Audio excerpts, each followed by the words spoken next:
বন্ধুরা, আজকে আমি আপনাদেরকে নিয়ে এসেছি পটলের জমিতে। আপনারা সবাই ভালোভাবে দেখেন। পটলের জমি অনেক বড় জমি। এখানে তারা জাংলার মাধ্যমে পটল উৎপন্ন করেন। যে পটলটা আমরা খাই তরকারি হিসেবে। দেখেন, ভালোভাবে দেখেন।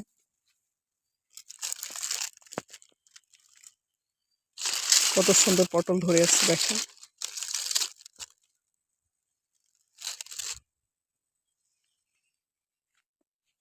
এইদিকে দেখেন। এবং পটলের ফুল ধরে, ফুলগুলো দেখাচ্ছে আপনাদেরকে। এই যে ফুল, ফুলগুলো কিন্তু অনেক সুন্দর। এবং পটলগুলো দেখেন, কত সুন্দর পটল ধরে আছে। যে পটলগুলো আমরা তরকারি হিসেবে খাই, বিভিন্নভাবে পাক করে খাই, সেটা আপনাদেরকে দেখাচ্ছি। অসম্ভব একটি দৃশ্য দেখেন। মাটির মধ্যে আগে আগে কিন্তু আগেরকার মানুষেরা কিন্তু মাটির মধ্যে পটল করতো। তো এখন সেটা না, এখন একটু আপডেট হয়েছে। দেখেন, জাংলার মাধ্যমে মানুষ পটল করে। অনেক সুন্দর। এই জাংলাগুলো করতে অনেক খরচ হয়েছে তাদের। দেখেন, অসম্ভব একটি দৃশ্য।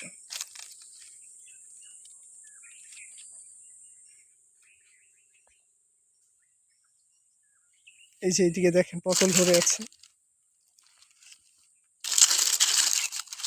প্রচুর পটল ধরেছে।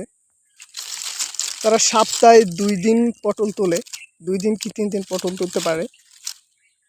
সপ্তাহে 2 দিন 3 দিন করে পটল তুলতে পারে। এবং অনেক ভালো, প্রচুর পরিমাণে পটল ধরে। এবং পটলগুলো খুবই তাড়াতাড়ি বড় হয়ে যায়।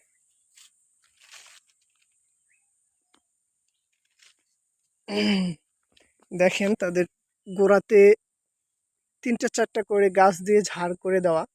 এবং 2-3 হাত পর পর, দেখেন 3 হাত পর পর তাদের ঝাড় করা আছে। এবং এই ঝাড় থেকে এই গাছগুলো হয়ে উঠেছে। একদম জাংলা পরিপূর্ণ হয়ে যায়। নিচে দেখেন, নিচের দিকে দেখাচ্ছি আপনাদেরকে। এটা হচ্ছে নিচের দিক। আর উপরের দিক হচ্ছে এই যে জাংলার মধ্যে পটল ধরে আছে।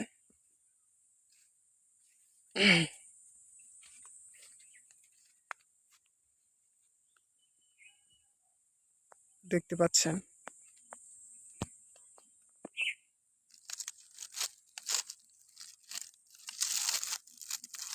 কত সুন্দর পটল।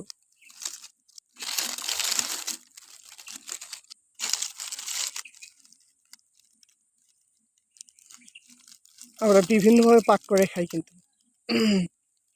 কার থেকে কেমন লাগে জানি না, আমার থেকে অনেক সুস্বাদু লাগে পটল। যখন অনেক সুন্দর করে ভাজি করে, সেটা অনেক ভালো লাগে। আরও বিভিন্নভাবে পাক করে, খুবই ভালো লাগে। তো যাই হোক বন্ধুরা, আজকে এই পর্যন্তই। আজকে পটলের জমি দেখালাম আপনাদেরকে, যেখানে যেরকমভাবে তারা পটল উৎপন্ন করে সেগুলো সবই দেখালাম আপনাদেরকে, যে তারা কিভাবে তাদের কারবারটা করে। এবং অনেকে হয়তো বা পটল কিভাবে উৎপন্ন হয় এটা ভালোভাবে জানে না, বা পটলের গাছও কখনো দেখেনি। আপনারা অবশ্যই আমার এই ভিডিওটা ভালোভাবে ফলো করবেন, তাহলে বুঝতে পারবেন। ধন্যবাদ বন্ধুরা, সবাই ভালো থাকবেন। আর অবশ্যই আমার ভিডিওটা সবাই সাপোর্ট করবেন।